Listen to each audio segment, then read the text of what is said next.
Council and the viewing audience. Welcome to the presentation of Mayor John Cooper's proposed fiscal year 2021 operating budget, the 57th annual budget for Metropolitan Nashville. And now, with no further ado, Mayor John Cooper. Well, thank you, Mike. This is a conversation with the council, and I want to thank them and everyone else who is listening in. And I particularly want to thank Kevin Crumbo, Kristen Wilson, and Mary Jo Wigginton, and everyone in Metro Finance, Talia, Kim, Tom, Fred, Phil. This is the most difficult year and the most difficult budget. It's about 3 budgets in one, and instead of 5 months to prepare, this has all been done in the last month. We are only 36 days into the Safer at Home order. Now, tens of thousands have lost their jobs here in Nashville. 50,000 people across the country have lost their lives. The Safer at Home order appears to be working, but we're a long way from being out of the woods. The financial challenges from the virus to everyone is enormous. But we will get through this and to the other side. Now, to do that will be the full challenge. Over the next 15 months, the city will miss almost $500 million in revenue. The cash balance of the city will be driven down to almost zero, and there is no federal bailout to the city. We also need to be able to respond if there's another outbreak. Now, management response to the crisis is saving the city more than $230 million. But even with these actions, there is no way of not sharply increasing property taxes to replace more than $300 million in missing revenue. This will be the greatest financial challenge that this city, or any other American city for that matter, has faced in our lifetimes. Now, what are we able to do? We're able to keep education stable, to keep public safety and health stable, and to avoid layoffs of employees, to replenish our missing cash reserves, and to have the city ready to get back to business as soon as possible. Deep cuts to service and mass layoffs would set the city back for years, and that's not what is best at this time. Now, what are we not able to do? We're not able to pay our employees more. Steps, longevity, open range, or adding funding for neighborhood investments. In a time when so many have lost their jobs, we can't increase pay to our employees, unfortunately.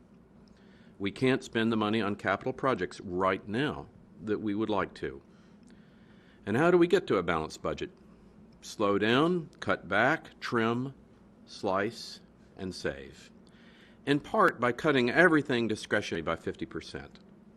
Arts grants, job grants, nonprofits that can't qualify for the Federal CARES Act.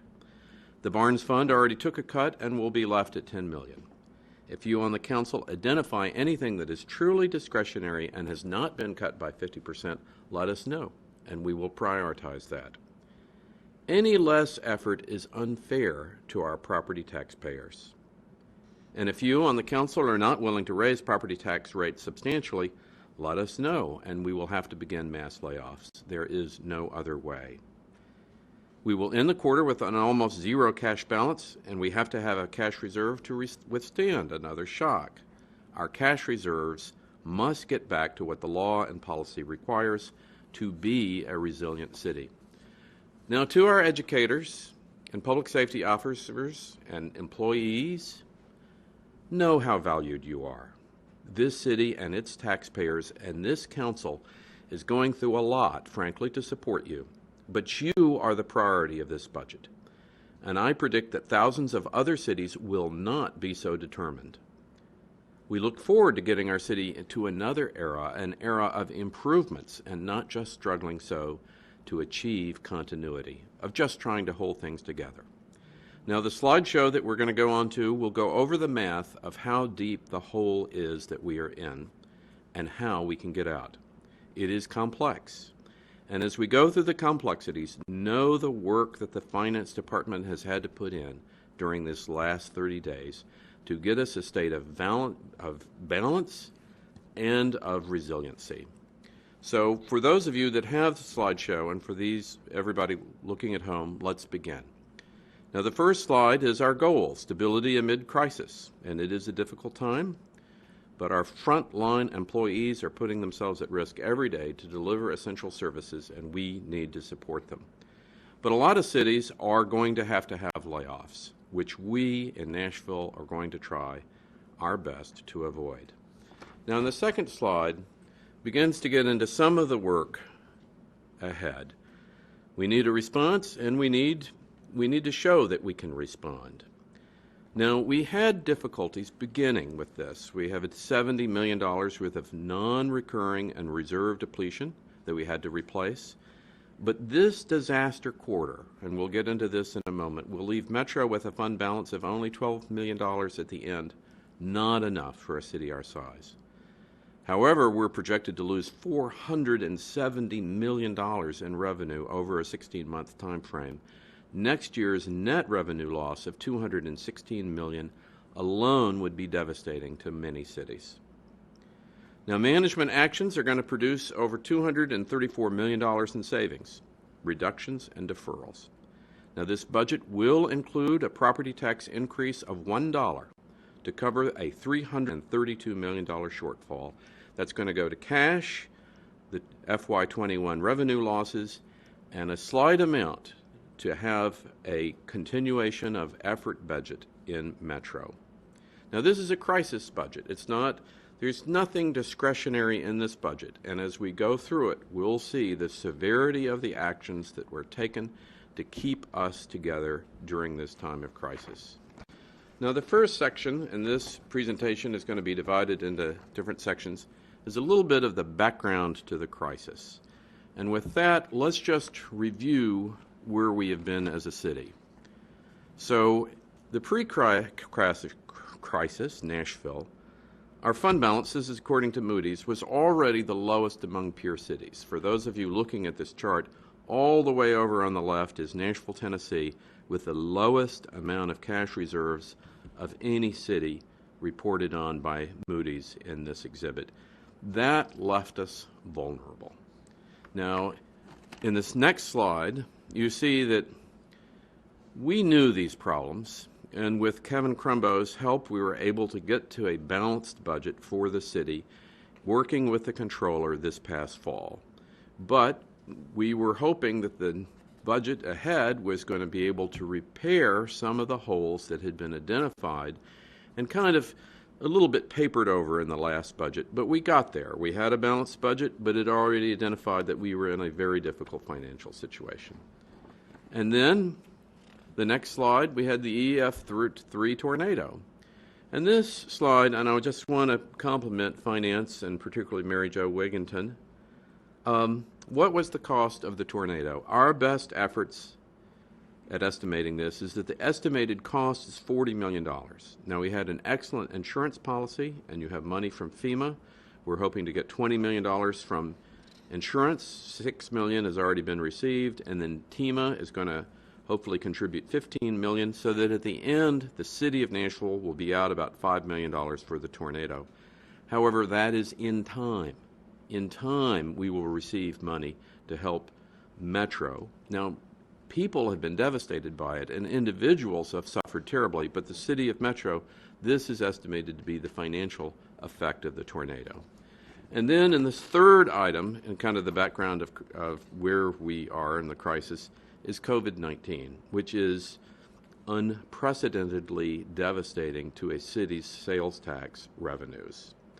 Now, the rest of this book presentation will mostly be about COVID-19 and its effect on the cities.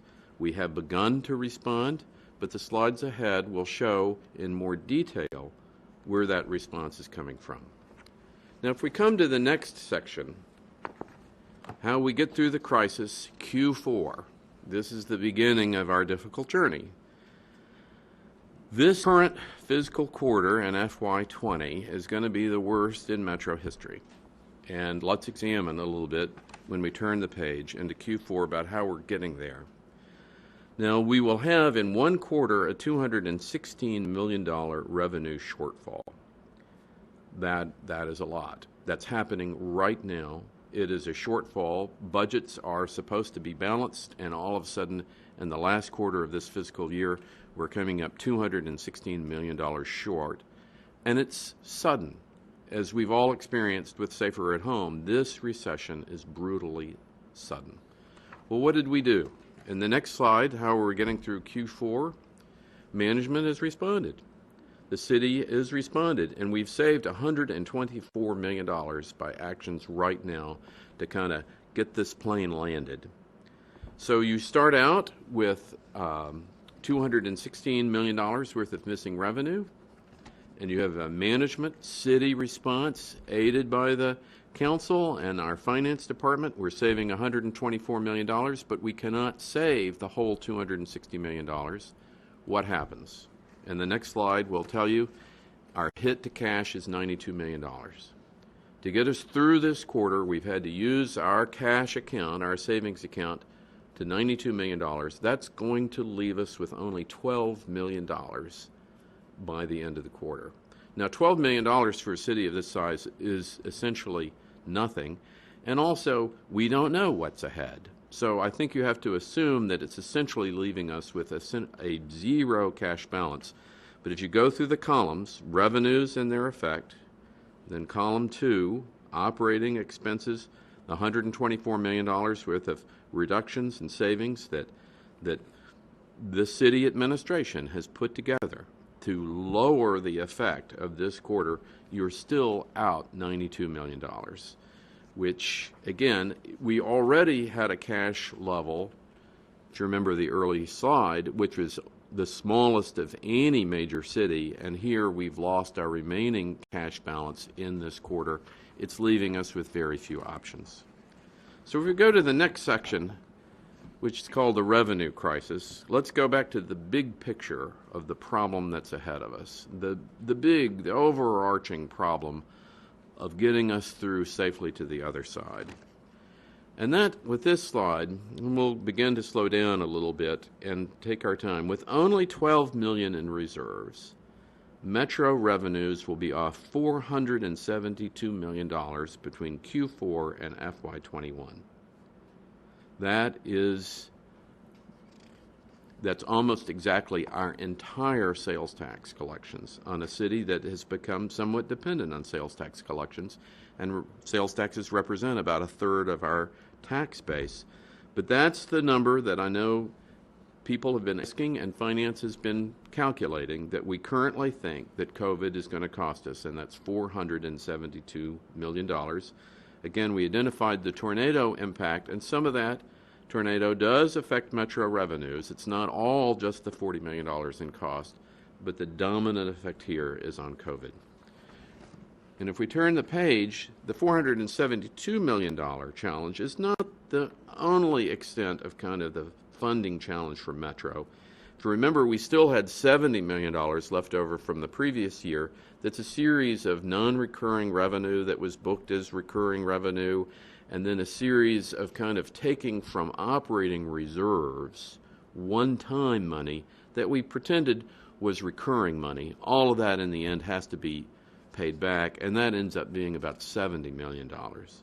So between the $70 million and the stratospheric loss of $472 million from the quarter and the fiscal year, you're really ending up looking for $540 million in revenue to get us back to a completely balanced budget.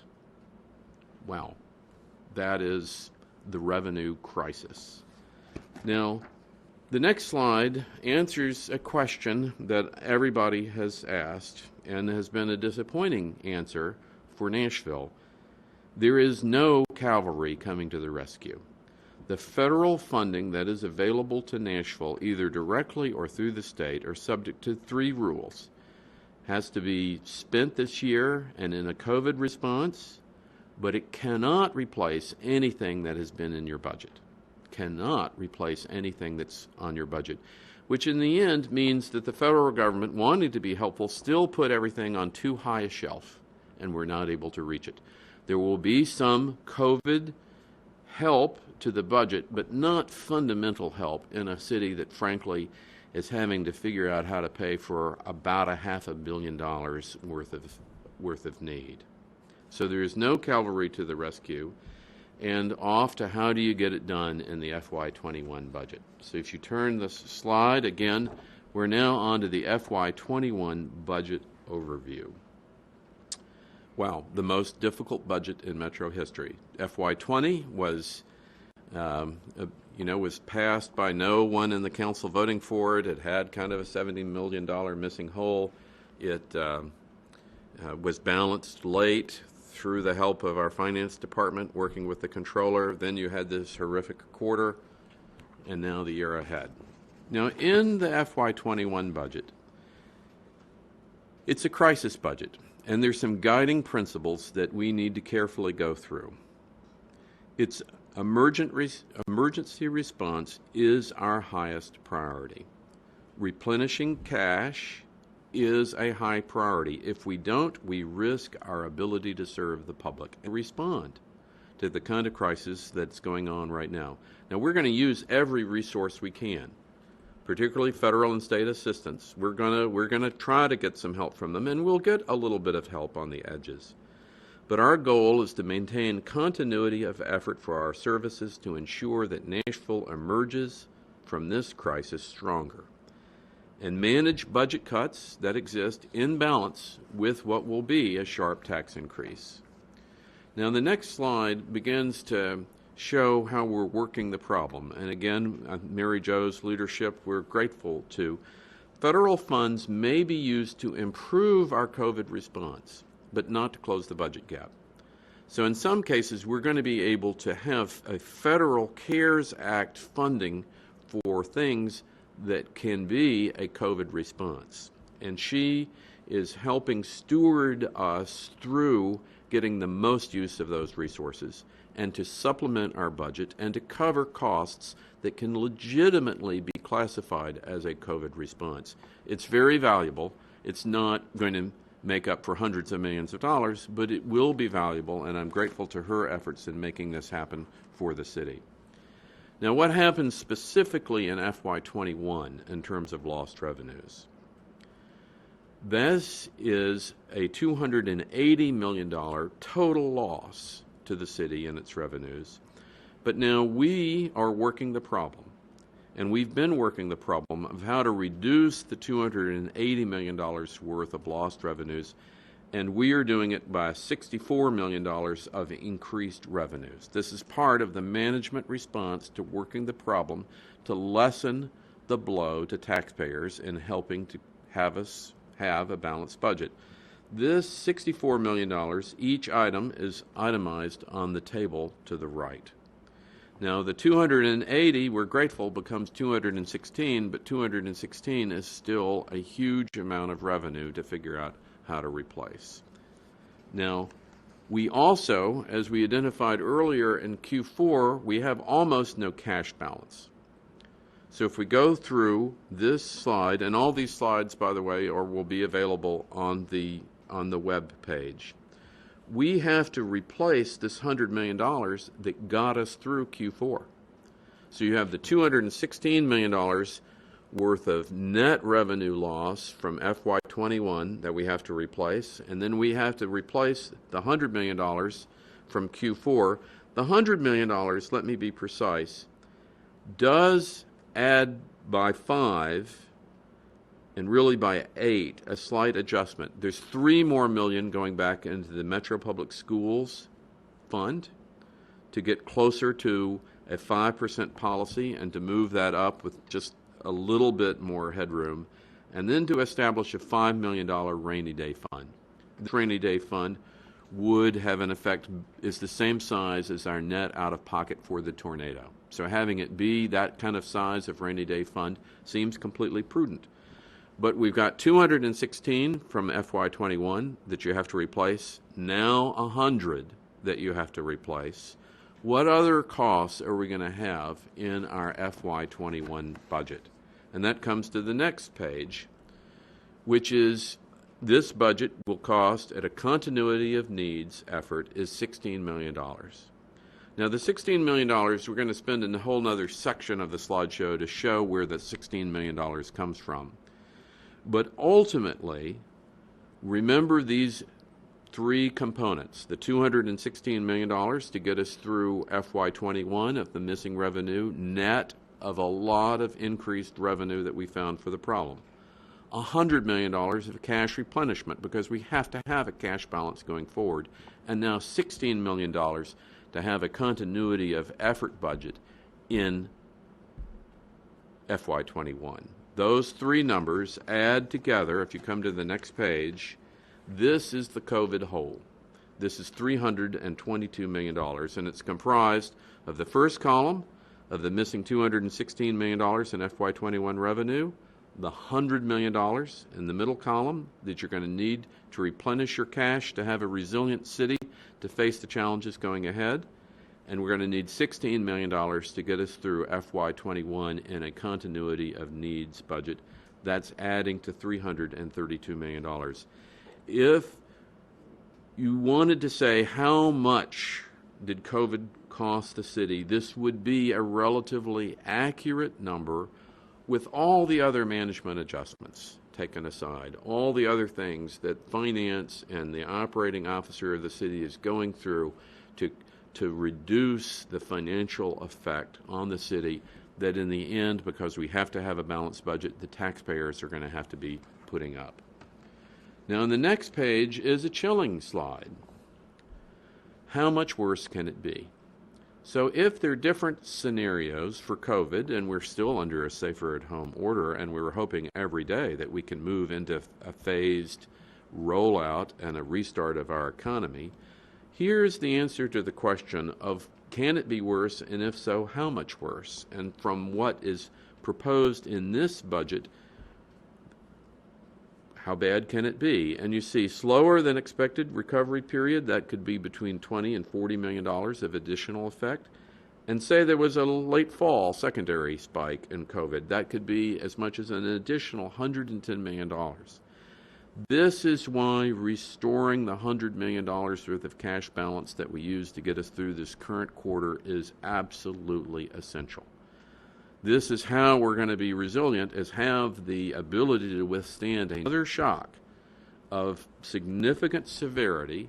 Now, if we had a shock that is greater than that for some reason, then frankly, the budget that we're putting forward would be in jeopardy, and we would have to resort to brutal things such as layoffs. But we're trying to navigate in a continuity of effort way, a path where that's not required, where we are a resilient city, and we're ready for when we restart the economy to be back to work, to have the level of city services that we need to have, to be the city that responds the quickest and the best to the other side of COVID. But this chilling slide shows that as all of our calculations can be put under a remarkable stress due to just the course of events. And again, it's hard to raise taxes on people where a lot of that use goes back to cash. But this is why you have to have the cash available in order to respond. Now, the next section that we come through is how we get through the crisis budget. This is the hard choices that get us to FY21. Really, if you're footing this to the back of the presentation, this is where does the $16 million in net operating costs come from.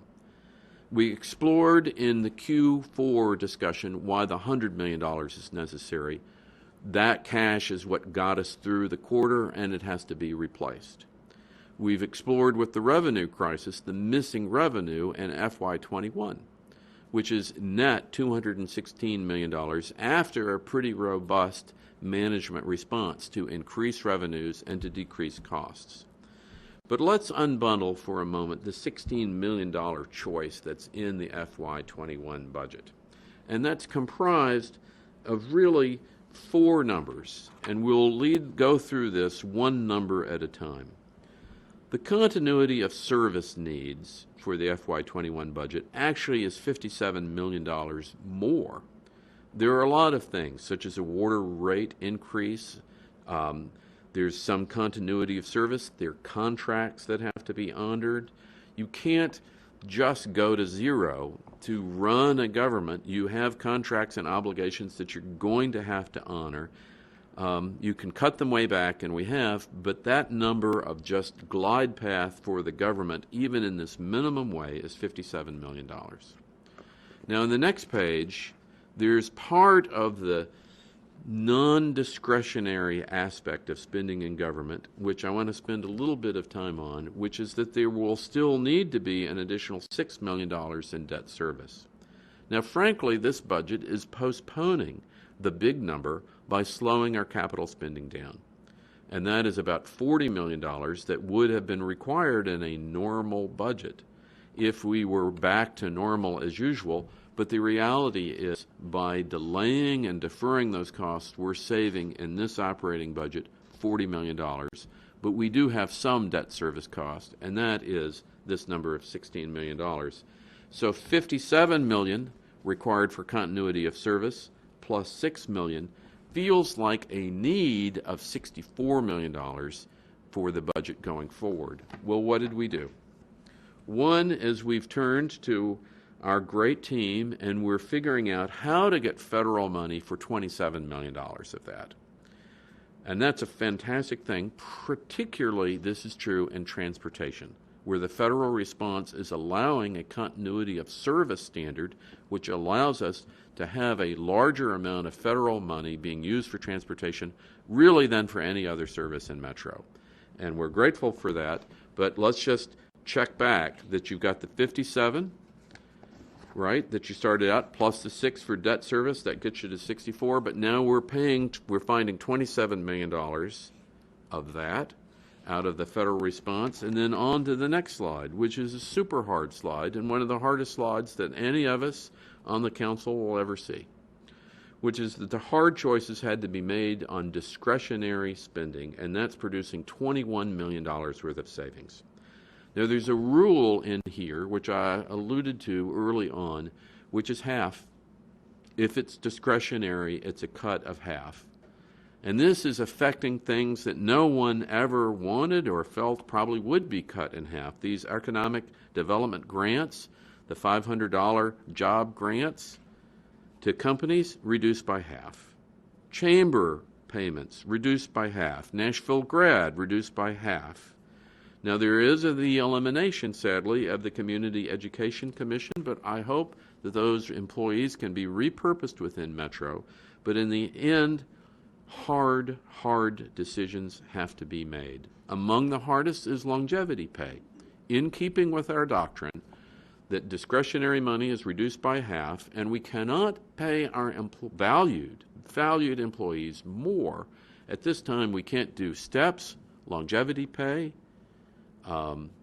or open range pay. We're just trying to avoid layoffs and keep things exactly where they are. And frankly, as you go through this budget, that's a super hard thing to do. But this is $21 million worth of discretionary savings by applying a rule that it's just half. It has to be half. Everybody is sacrificing in this budget.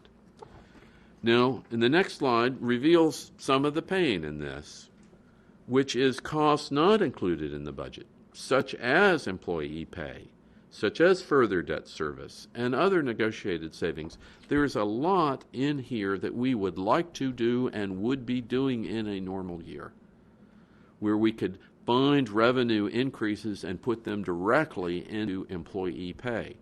But what we're doing right now is how hard is it just to have a strict continuity of service approach to the budget this year?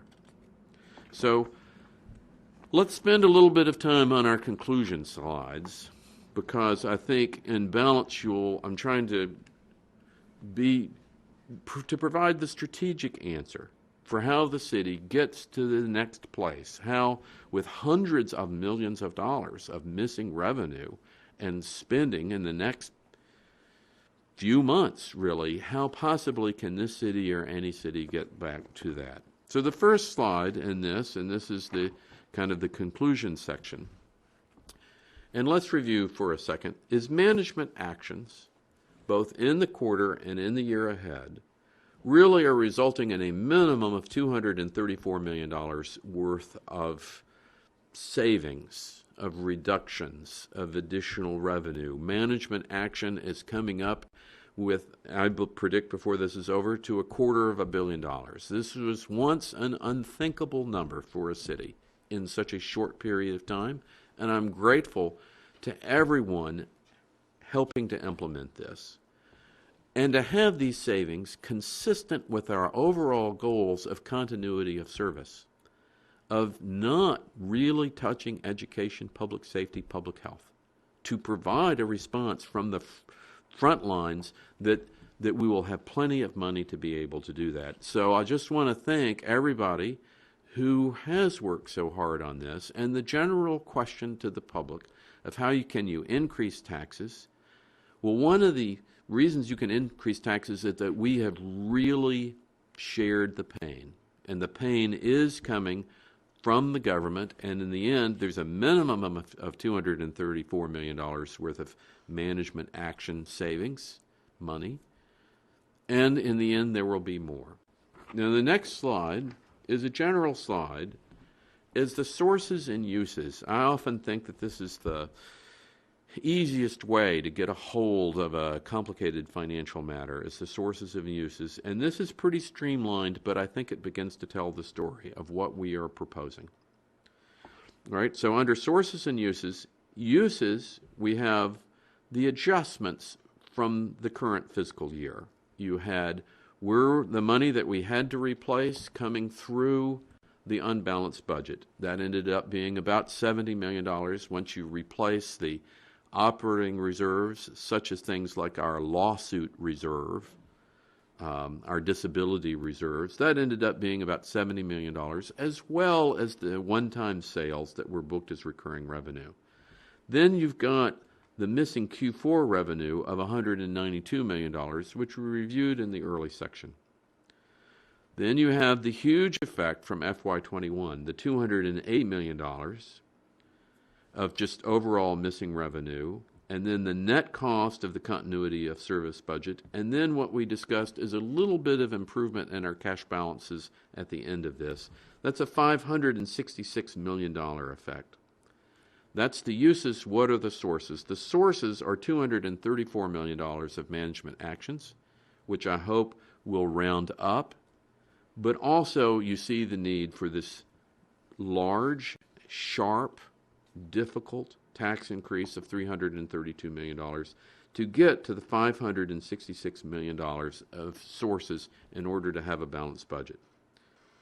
Now, in one table, this probably represents best to me the journey that we've been on financially as a city to get safely to the other side, through our unbalanced budget, through the tornado, and through COVID. And the management actions at this, we welcome input and how to make them greater. But right now, this is what it pencils in, and that's why the tax increase is as large as it is at $332 million. Now, if we come to the next slide, that 332, we're showing you again where that comes from. Revenue losses of $216 million from FY21. The $100 million that we lost in order to get us through the quarter and to get our cash reserves back to kind of our minimum to being able to be a resilient city. And then $16 million worth of cash, even once you come through the continuation of service, the increased contract amounts that people need to have, minus the federal funding that we're hoping to be able to get, and the cuts in the discretionary spending. That's adding up to $332 million, and that ends up being a $1 increase in the property tax. At one point, I know many people in the council had welcomed the idea of a property tax in order to fund community priorities, and it is devastating to have the property tax go back to get us through the COVID crisis, but that is noble work. Our community will never be more challenged than it is right now with all these people out of work and depending on an effective government to make sure that there is a safety net. In the next slide, here's the dollar increase. It's a rate of $4.15. It's a shock. I think we've built the case of how large the revenue need is, but $4.15 is still lower than any of the other big four cities in Tennessee. And frankly, over the last 25 years, our property tax rate in Nashville has averaged $4.30. So we were already way below where average weight has been in the past, and no one has ever really accused Nashville of being a high-tax environment. That's been one of our competitive advantages, that we weren't. And we're still able to be a lower tax city than other cities and lower than our historic average. And frankly, just 5 years ago, the rate was $4.54. So having it at $4.15, where 5 years ago it was at $4.54, that's still a decrease from where we have been previously. It's an enormous increase, but it is absolutely necessary to get us through this COVID moment.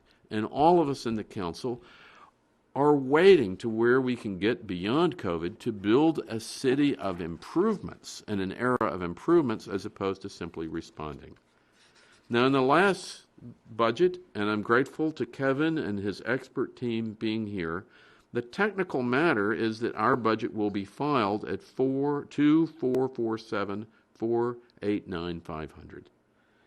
And it will be balanced because we have to have a balanced budget. We cannot print money, we cannot borrow money, and frankly, with Kevin's help and direction, we're not using slightly dodgy budget techniques in any of this going forward.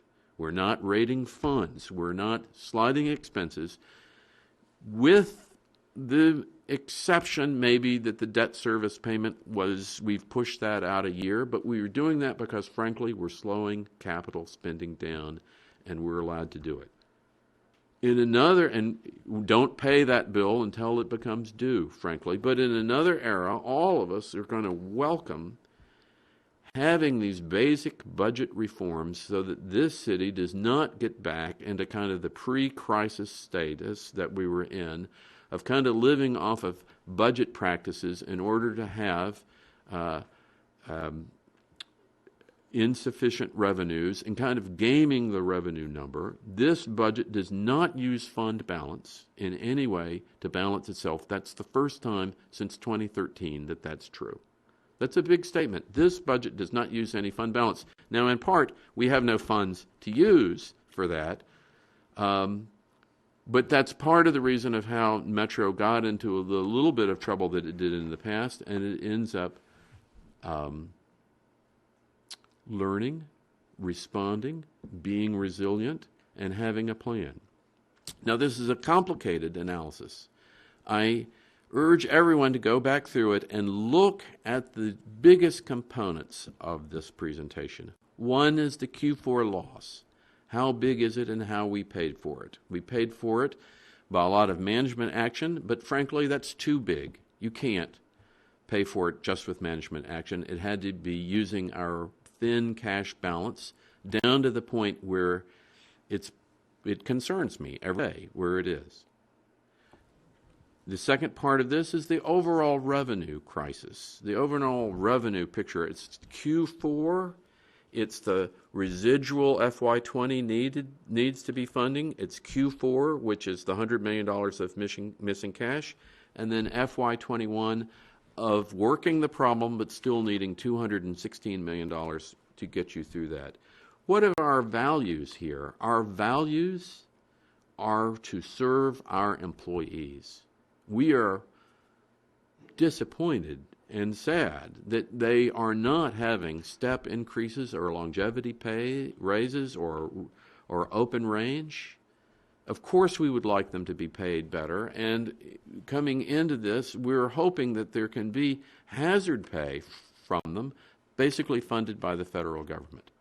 But keeping our new spending needs in continuity of service in the environment of a dollar tax increase as thin as possible, I believe, is our obligation. And this is a shared pain budget, and it does do about 3 budgets in one, and I am grateful to Finance for their incredible job in pulling this together and showing everybody that lives in Davidson County that we can do it. We can make the hard choices. We can get this balanced, and we can move ahead with a platform that is ready to have a great city going forward. And nothing is going to be more exciting to me or to the people on the council to get to that day where we can go back to building sidewalks and police precincts and have body cameras and have a better layer of pay and to have our teachers be the best paid in the state of Tennessee. But today, what's required is to getting us through the current crisis. With that, I want to thank you, and I appreciate having this conversation with the council. And for all of you at home who are listening into this conversation, I appreciate your help in getting Nashville through this crisis. And remember, please stay safer at home. It is your response that will allow us to withdraw the order and to get the economy restarted. And the moment the economy restarts, everything, including the Metro budget itself, will be considerably easier. Thank you very much. And with this, I want to turn it over to our marvelous Finance Director, Kevin Crumbo.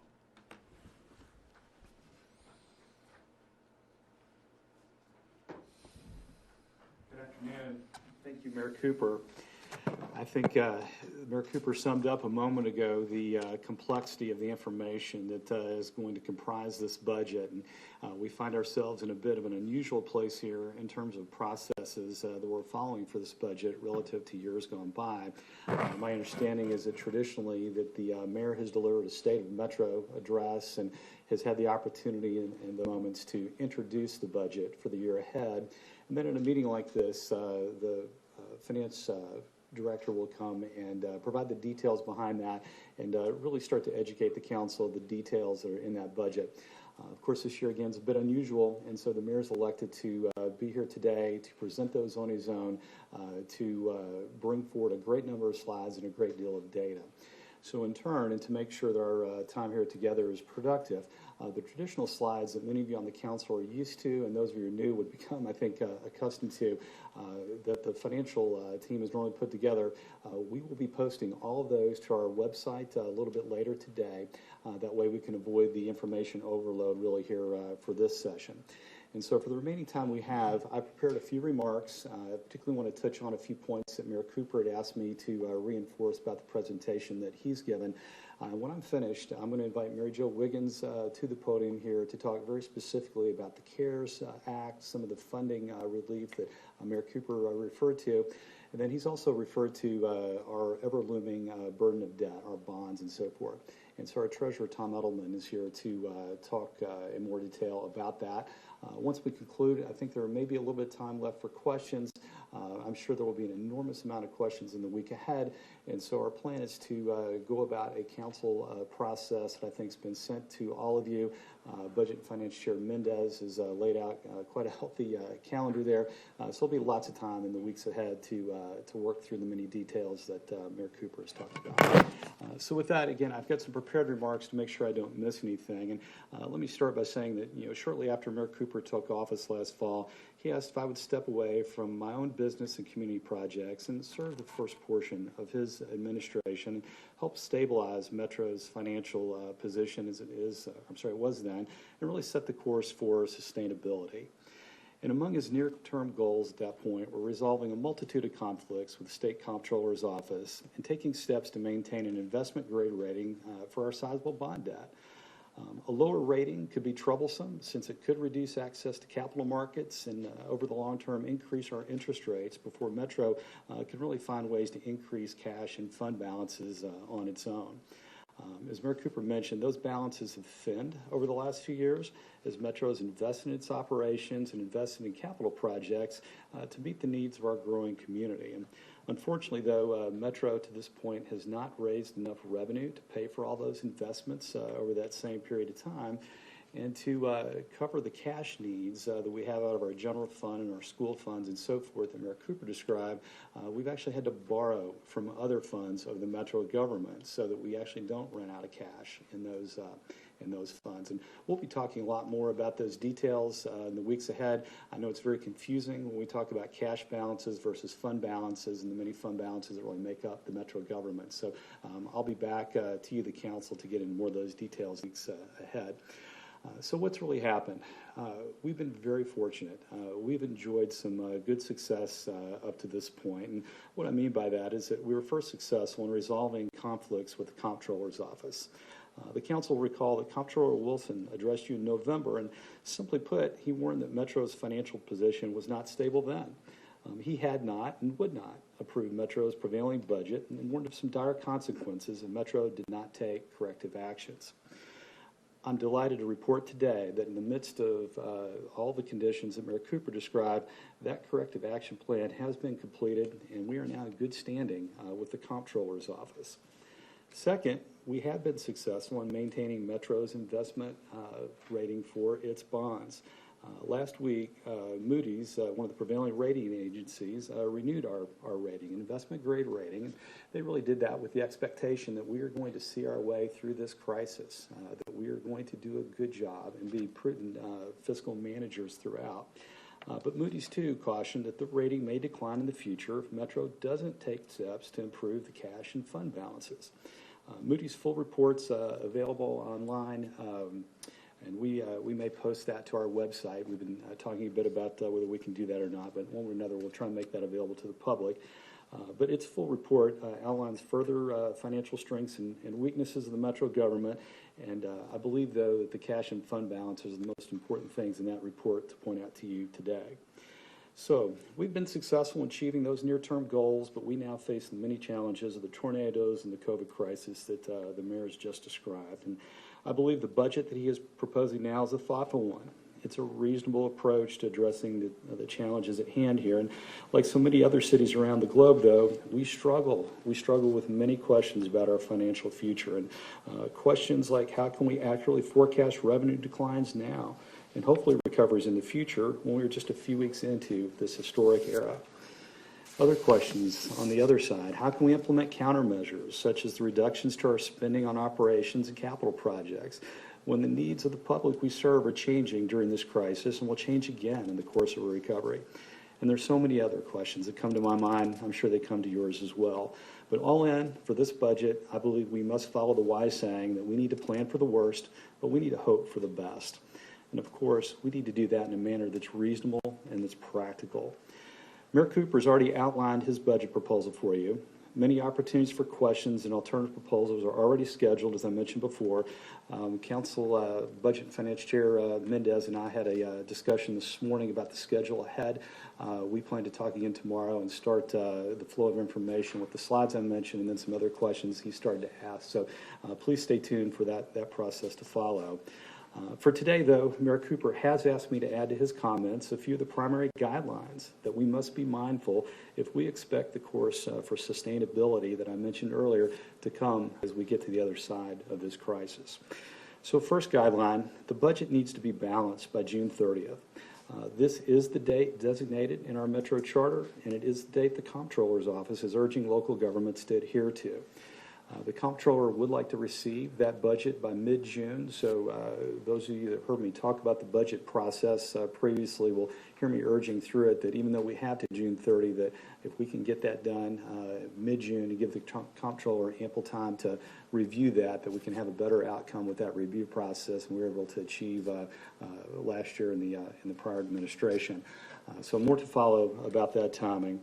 But as a general theme, the Comptroller's Office is encouraging local governments to make their best estimates of revenues, make their best countermeasures, and use what is known today about the ultimate impact of the COVID crisis and implement those countermeasures and then closely monitor your actual results in the next few months.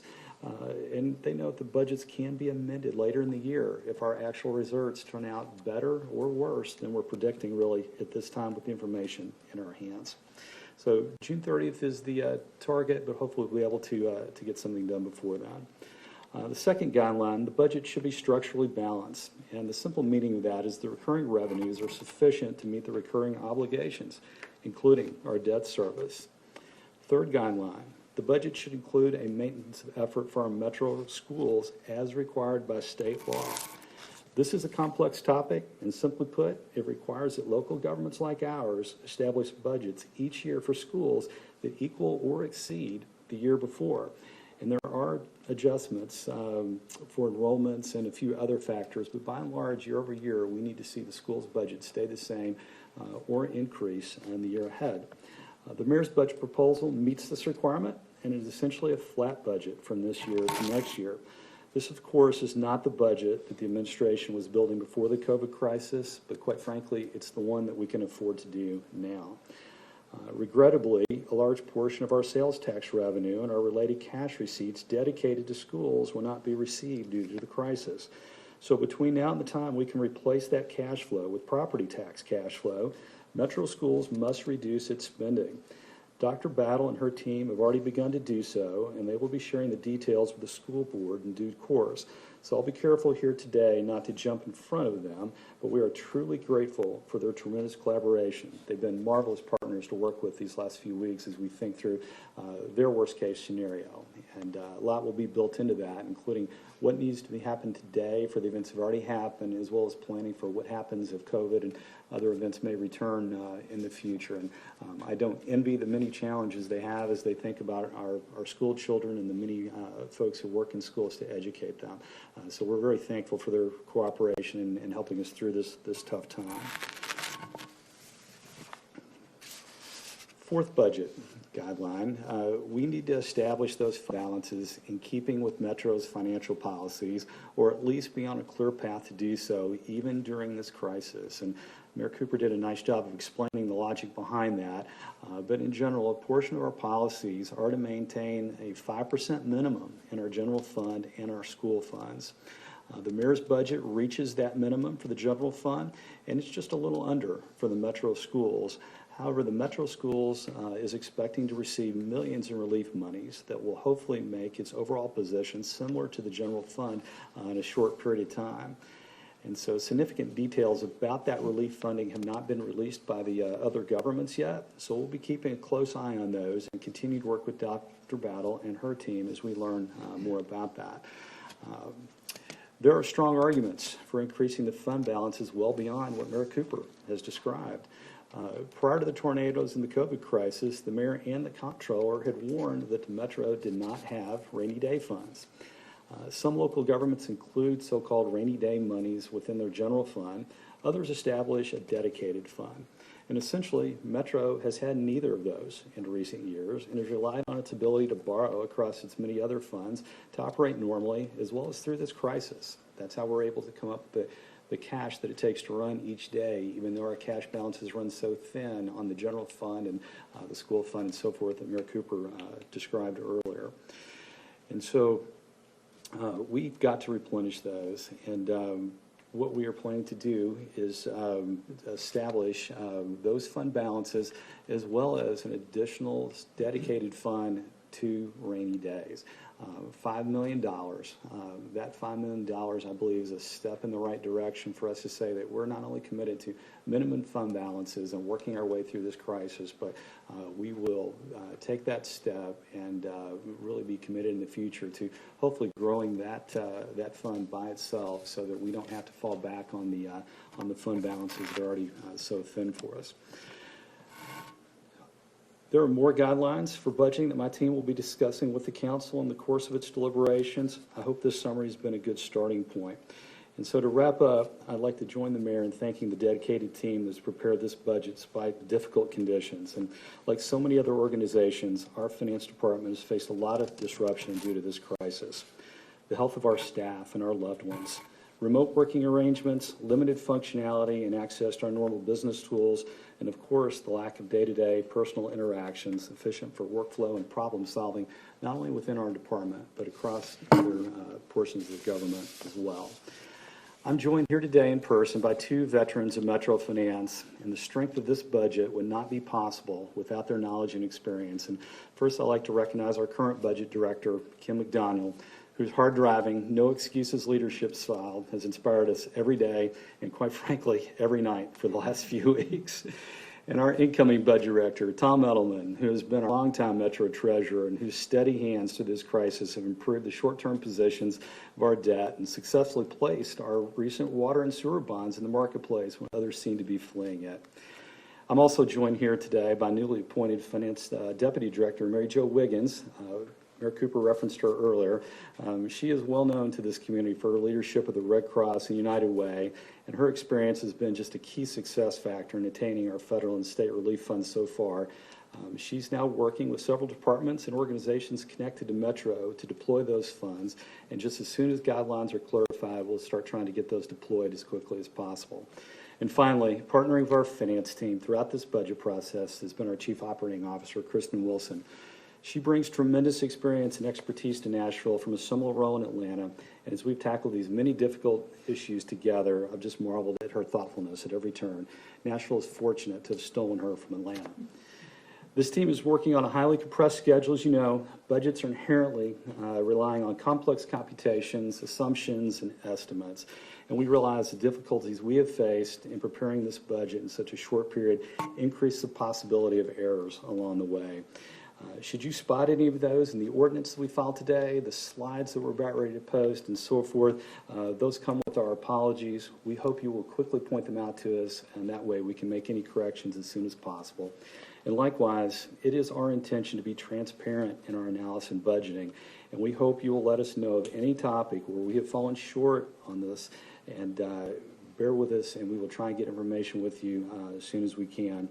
It has been and it will be our goal to inspire the trust and confidence of this council and the public that we serve together in the prudent fiscal management in the days ahead. Thanks for this opportunity to address you today. I look forward to the deliberations with the council, providing more information to you.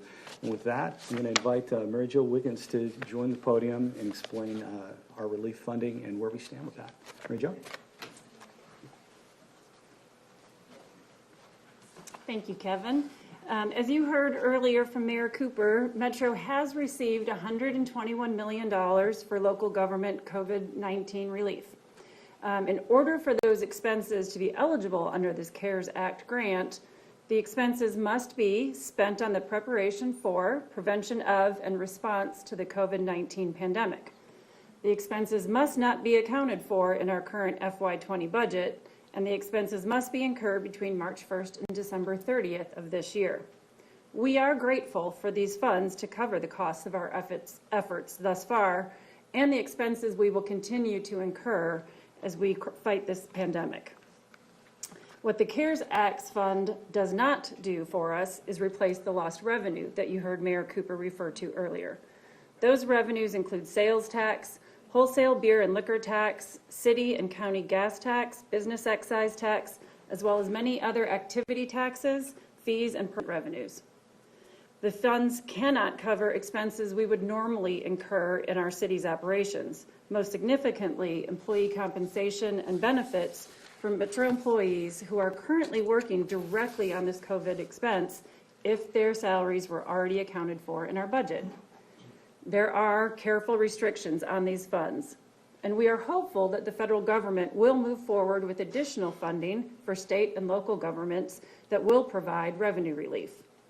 But until then, we will create a full plan to optimize all of the current CARES Act funding available to Metro and its agencies. For example, in addition to the local government relief fund, there is also $26 million available in funding for MNPS to support distance learning for students and for professional training for teachers who are now teaching remotely. There is $75 million for local and regional transit systems to support current operations despite a drop in ridership and available funding. There is $5 million from HUD focused on sheltering and services to our homeless population. We have also identified additional grants opportunities for other Metro departments, such as police, fire, and Metro Action Commission. While these additional grant opportunities are all focused on the COVID relief, we will seek maximum flexibility available in different funding components. We believe some of that flexibility will allow us to fund those nonprofits whose funding was suspended from the fiscal 2021 budget that the mayor has proposed. Our intention is to better understand how those specific nonprofits are now serving families, individuals, and students impacted by COVID and provide funding for those critical services through the CARES Act fund. We are reaching out for additional guidance from state and federal authorities. We are also investigating how other cities are planning to use the CARES Act funding. We will take all that we learn into consideration as we move forward with our plan. We will put these funds to work not only within Metro government, but also throughout our community to continue to prevent the spread of the virus and to respond to the COVID crisis impacting so many families, individuals, and businesses. We hope that provides a little more information about what we know of our CARES Act funding today. We will continue to seek more answers, and we will answer your questions when those become available to us. Thank you. I'm going to turn it over to Tom Edelman, our treasurer.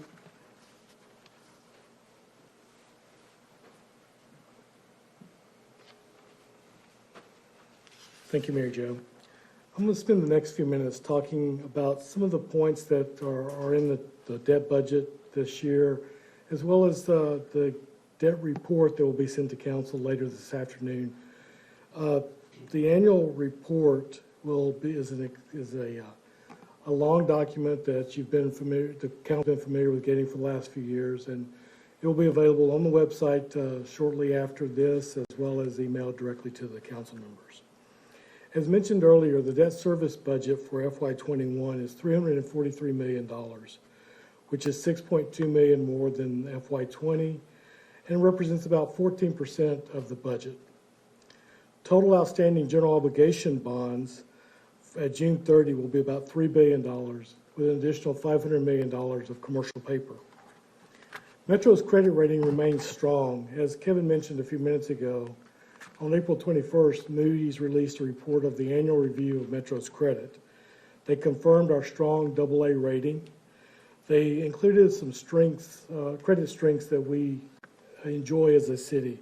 First was the state capital and regional economic center, and second, from prudent financial management. They've commented on that over a number of years, of the ability of management to deal with the financial issues, and that's extraordinarily present this year as we deal with these budget issues.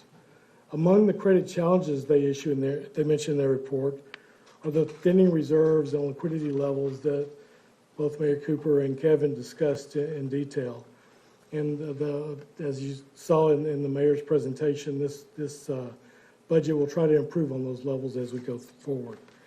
The other issue that they identified is our above average debt burden. And I'll talk a little bit more about that in a second. Looking over the past 10 years of Metro's outstanding debt, we have shown a growth from $2 billion of outstanding debt in 2011 to about $3.5 billion at the end of this fiscal year. This averages about a $150 million increase in outstanding debt over that 10-year period. For fiscal year 20, we will see a principal payoff of about $182 million. So you think about that, you think, well, we're reducing the amount of our debt. Well, on top of that, we've also had, to date, $255 million of capital spending.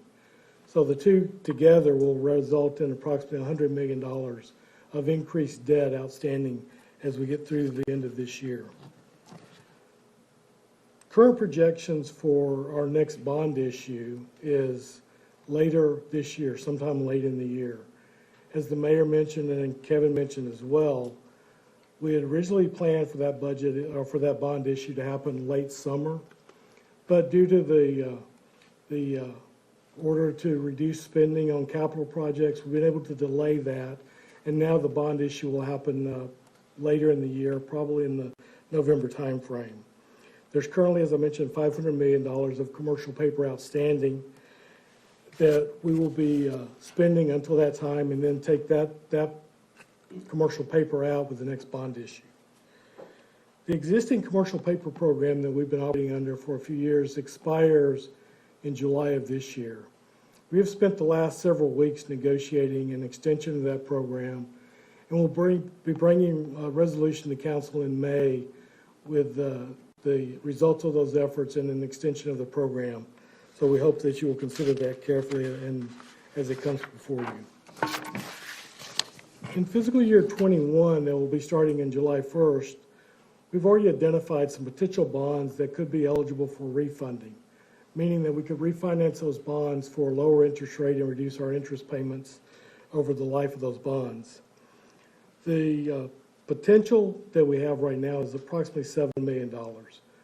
That would be subject, of course, to the interest rates that that are prevalent if they still are able to generate those kind of savings when we get to a bond issue. And we would do that issue in conjunction with the issue to take out commercial paper probably in late fall, early winter timeframe.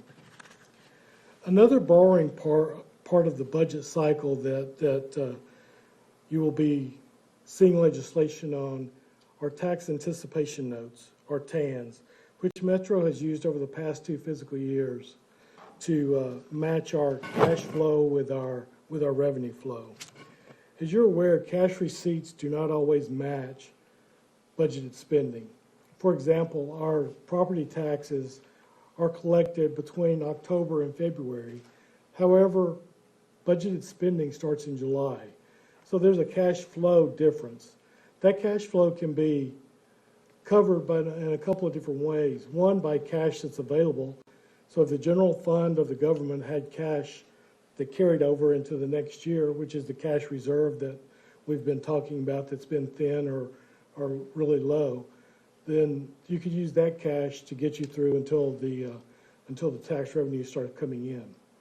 Another tool that we have is the tax anticipation notes, which is a state-authorized note that we can issue to get cash on hand to cover that cash flow difference between cash receipts and disbursements. TANs by state law have to be retired within the fiscal year in which they're issued. So the TANs that we issue for the 20 budgets will be retired before the end of this fiscal year, and the ones we'll be recommending for the 21 budget will be retired by the end of 21. There is an exception in state law that says that extended maturity tax anticipation notes can be issued in case of economic distress due to natural disasters certified by FEMA or other situations identified by the comptroller. Nashville now fits into that category. And we will be exercising, or will be presenting to the council a request to participate in what we're calling FEMA TANs. Those bonds that can extend over fiscal years and be paid back over 2 years. Our plan is to pay those back within this next budget year in FY21. But the TANs will need to be issued to help us meet the cash demands for the remainder of this year. Those total about $7 million. So with all the shortfalls that we've seen and the revenue that the mayor discussed and the problem of getting to this point, we're looking at a $7 million hole that we need to fill with these extendable TANs, these extended maturity TANs that will take us into next year, but are in the budget to be paid off over the next fiscal year. So those are a few comments on the debt that we have outstanding now and how we plan to carry forward with that. I'm sure there'll be many more questions that come up about that, and we'll be happy to answer any of those and look forward to the opportunity to discuss this further with council. Now I'm going to turn it back over to Mike Jameson.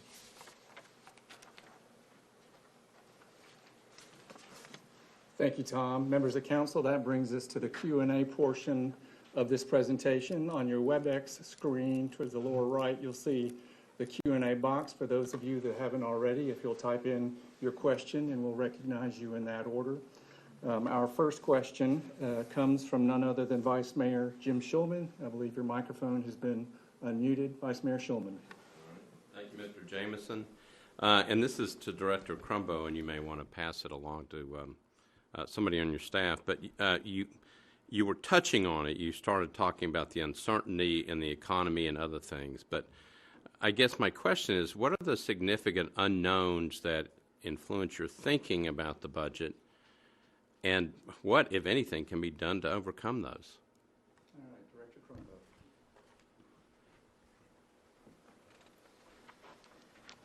Thank you, Vice Mayor Shulman, for that question. It's one that's asked a lot, and not just of me, but I think of every financial officer around the country.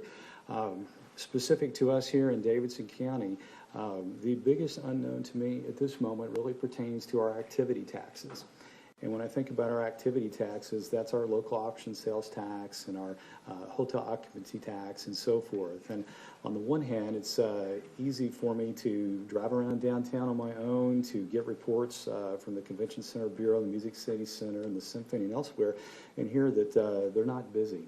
Things are low activity for them, and they're not sure how they're going to climb out of that. They're confident they will, but they don't know the pace. And in any given day, the information can be, quite conflicting. So just in the last 48 hours or so, those that are country music fans would be saddened, I think, to learn that the Country Music Hall of Fame is going to extend their closure all the way to the end of May. On the other hand, we got some really great news that the ACM Awards are going to move to Nashville. So how that's going to play out over a period of time just in downtown and things that are very visible to us is largely unknown. But likewise, when we think about the activity that's happening downtown and tourists and all that are kind of easy to spot at our airport coming and going are one thing, but what about all of us who live locally? Those who would normally come down in the course of a given day that really are not spending money downtown, are not spending money one place. Are you going home, and are you spending money now on Amazon? Are you spending money on Kroger and what have you? We just don't know the level of activity that's going to be on either side of that equation, and that leads us to the big variances in revenue forecasting. I think probably a month ago now, many of you probably heard me say that that number could range between 200 and 300 million just for this quarter alone. The reason for that range is really what I've described here. And in the early days of stay-at-home, where we're headed, predictions were quite dire, that we may be out for a very, very long time and in our homes. And so that would make the data really trend towards the higher end of that range. Now that we're seeing restrictions ease and we're seeing activities start to come back, it looks like we may trend the other way. We're just not really going to know for quite some time how that is going to play out. Complicating that further in these hundreds of millions of revenues is that, and I think Commissioner Ely for the state said it best just this last week when he was talking about the sales tax and other activity receipts at the state, and he said the things that we're receiving now really pertain to revenues that were earned a couple months ago. And so things that flow from the state here are by the same token, and so we won't really be able to see that actual activity till several weeks still from now. So that leaves a big unknown, and so as I said earlier in my remarks, I think we need to plan for the worst, we need to hope for the best, but I've just got to hope, along with so many other financial officers and economists, that we're going to see a trough here, if we haven't already, in our economic activity, and hopefully we're going to build our way out of it at some pace. The question is how big. The most recent data that I'm hearing is that we could see COVID return again, and we could have to start this all over perhaps sometime in the fall or the winter. That's a big unknown to us. And so when I think about the mayor's proposal for property taxes, which are hopefully more steady than these activity taxes, it's very meaningful to think about one really replacing the other. So those are my big unknowns. Thank you, Director Crumbo. Our next question was submitted by Councilman Bob Mendez. Councilman Mendez, we should be unmuting you on WebEx, so if you'll just recite your question. I guess a two-part question. Part one is, can you discuss, Kevin, the announcement yesterday about the municipal loan fund and whether that can help with the operating budget? And then secondly, I know people are wondering, I know the mayor said it, but just to reiterate, if there was literally no rate increase, what steps would have to be taken to deal with that in the budget? So let me address the first question, and I'm going to ask you to clarify the second one. With respect to the loan funding that you're describing, that is from the federal government. And I think it's probably been 2 weeks ago, maybe a little bit longer now, Congress passed into law a program where there could be loans made from the federal government to state and local governments that had a populace of more than 500,000 people or so. And what that really means for us here in Tennessee is that only the state would be eligible to receive those funds. We just don't have some populaces here elsewhere that would qualify the way that that was structured and once you dug into the details of it. So I talked this over with Comptroller Wilson. It didn't appear that the state wanted to be a conduit, if you will, to borrow money from the federal government and then in turn to some of the local governments, and even suggested that our state laws prohibited that and we'd have some other problems perhaps. But while that was happening, I was not the only one expressing that we probably wouldn't be able to use those funds as they were originally laid out. And so Congress has come back in the last few days and tried to lower the threshold to a lower populace level. And I'm just starting to receive information on that as we're preparing for this presentation, so I haven't dug into the details, but that looks like it may be an opportunity for us. But here the devil is in the details. I just don't know what terms and conditions that will come with and how that will stack up relative to our other opportunities that Tom mentioned with commercial paper and other forms should we need them. So that should answer that one. And then Councilman Mendez, I didn't really understand which rate you were referring to in your second part of your question, so if you could clarify that for me, it'd be great. Sure, sorry about that. The question is, if the tax rate were kept flat at 315, what would that mean in terms of operating budget? I thought I heard, and the mayor covered a lot of things in all the slides, I thought I heard him say that there'd have to be mass firings or layoffs if there was going to be no rate increase. I just wanted to clarify that. Oh, I understand. So I think what we're really talking about here is what is the alternative to doing the rate increase? And my response to that is really dollar for dollar, we would have to find the money somewhere else in our budget. So if we're unable to bring about a tax rate increase and the $300+ million are associated with that, then we need to find $300 million somewhere else in the budget. And so in all likelihood, we would have to dig deeper on the things that the mayor mentioned. We may need to start with discretionary spending, perhaps on the nonprofits that he mentioned, perhaps other places where we have some flexibility.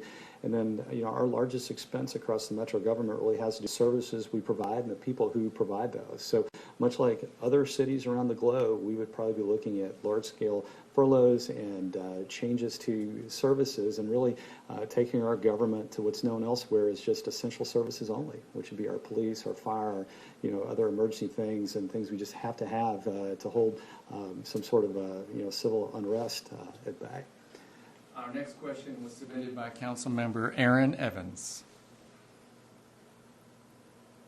Councilmember Evans, if you can be sure to unmute, you are recognized. You hear me? Yes. Okay. I think Bob basically covered my question just now, Councilman Mendez.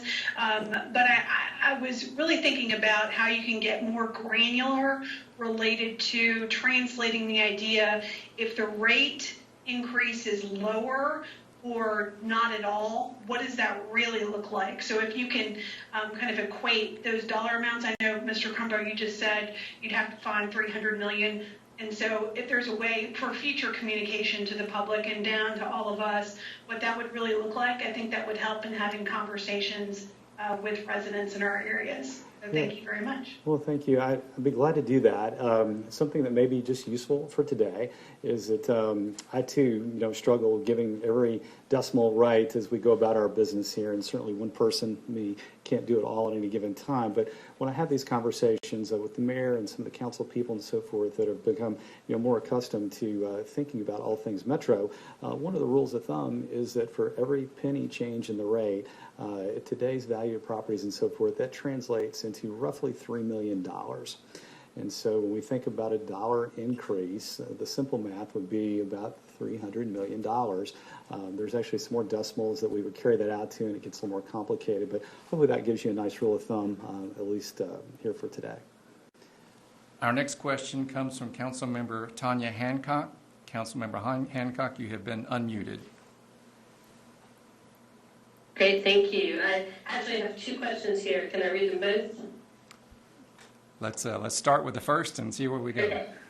All right. So the first one was a question about the $40 million we spent on tornado recovery, and I was wondering why in that tornado recovery and And now, throughout the pandemic, we're not utilizing the Tennessee National Guard.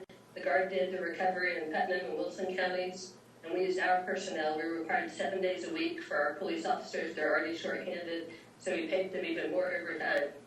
And now the Guard is conducting the CB test statewide, but not here, and I was wondering why. Yeah, so speaking for myself, I have not been involved in those decisions about public safety, so I'm glad to, make note of that question and then find that out for you and then follow up separately. And then my other question was something you had likely been involved with, and that's the property tax rate adjustment of $1 for USD, but it did not list the adjustment for GSD. Will that also be $1, or will that be 87 cents, or are they not being adjusted? Yeah. So once we get into the details of those rates, we did file the levies just a little bit ago, and I know that those questions can get more granular than I'm actually going to have a good knowledge base of. So I'm going to invite Kim McDaniel to the podium here.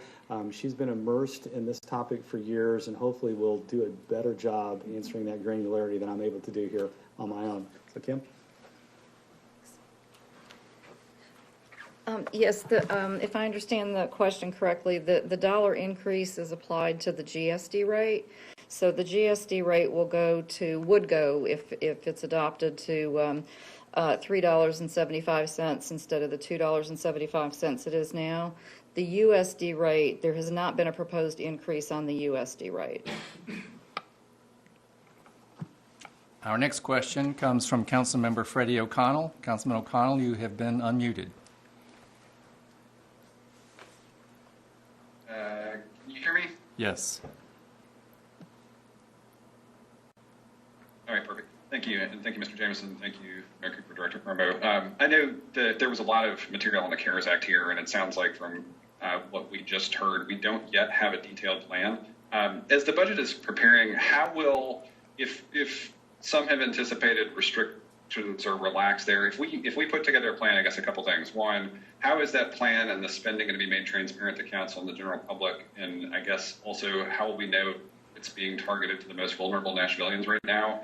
And then if restrictions are relaxed, would we alter that plan so that it actually, if we were able to use those funds in an unrestricted way to replenish shortfalls in the general fund, would that then take us away from the plan? Has that been decided yet?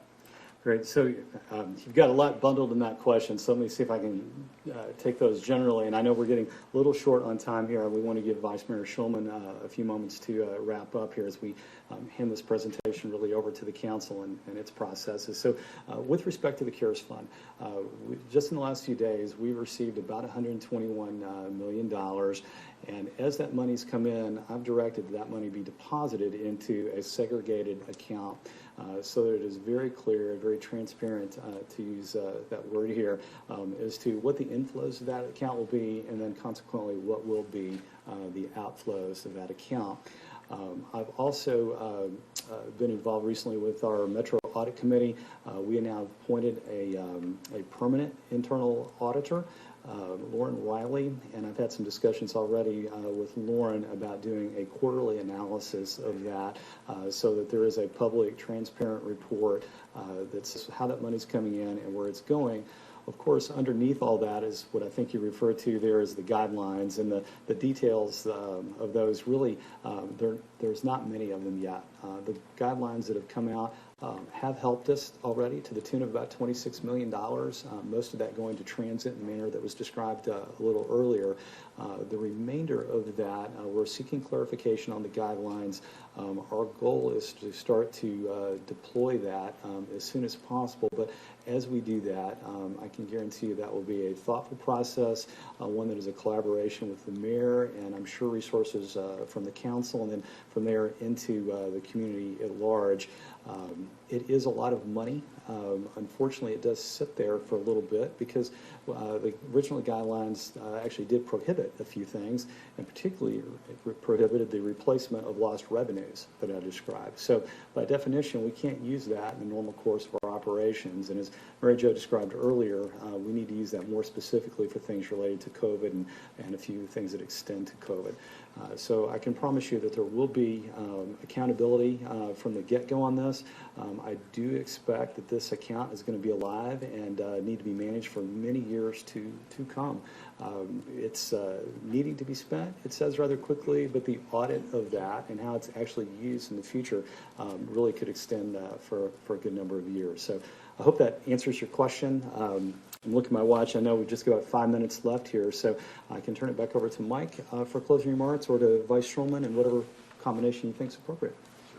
Thank you, Jeff. Yeah, you're welcome. Thank you, Kevin. Council members, I know there were a few of you, at least 3, I believe, that had additional questions. Please rest assured that as this process continues for the next 2 months, that the Finance Department and the Mayor's Office will be available to you offline, but also during the Metro Council meetings, during discussions of the Budget and Finance Committee meetings, and the department hearings. With that, we'll turn it over to Vice Mayor Schulman for his concluding remarks. Thank you, Vice Mayor Schulman. Thank you, Mr. Jameson. Sitting here thinking this has been so difficult, this whole process. Just amazing how much work has been put in. So I did want to thank Mayor Cooper, Director Crumbo, and Ms. Wilson, and everybody's staff that has put so much effort into trying under an extremely difficult situation to figure out this budget.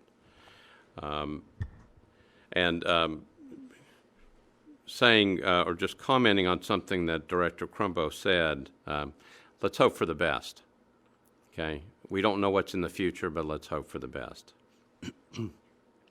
So on behalf of the Metro Council, we now take on the responsibility of reviewing, discussing, and working through the mayor's budget. So Chairman Bob Mendez, who is chair of our Metro Council Budget Committee, and who I have great confidence in, will now take control of the process and has already sent out a budget review schedule for the council. And I have confidence both in our budget committee, and I have great confidence in the council as a whole that they understand the importance of this work. So we understood all along that this budget was going to be a challenge. We knew that coming into the year, and now the challenge is so much greater. For those council members that did not get your questions answered today, as Mr. Jameson mentioned, there will be plenty of time to get those addressed. For the public, we want you to be involved in these discussions as well. So it's the city's budget, which means that it's your budget. We are all in very unique times, but we want you to be a part of reviewing the budget and providing us with feedback. You can go online or you can call us. And of course, we will be having a public hearing on the budget on Tuesday, June 2nd, 2020. And we will be practicing safe health protocols and good social distancing during that public hearing. We're still working on that, but we will have a public hearing on this budget so you can be heard. We know that there will be people who have strong opinions on both sides of this budget. But in the end, after discussions and hearings and input, the council's role is to make decisions in the best interest of the people of Nashville and Davidson County. As tough as this may be, and as difficult as the situation around us may be, we look forward to working with the mayor's office, the finance office, and the people of this great city as we work through this budget. One last thing. So all along during our council meetings, I have applauded the people of Nashville and Davidson County who have practiced social distancing and have taken the steps necessary to protect themselves and their families and others from COVID-19. Keep up the great work. We have a lot of work to do in terms of this. Keep up the great work. And for all the people on the front lines, the doctors, the nurses, the hospital workers, the caregivers, the pharmacists, the emergency personnel, the police, the firefighters, the grocers, our Metro employees, our news channels, and everyone else, thank you. We are in this together, and we will get through this together. Everyone stay safe. Thank you.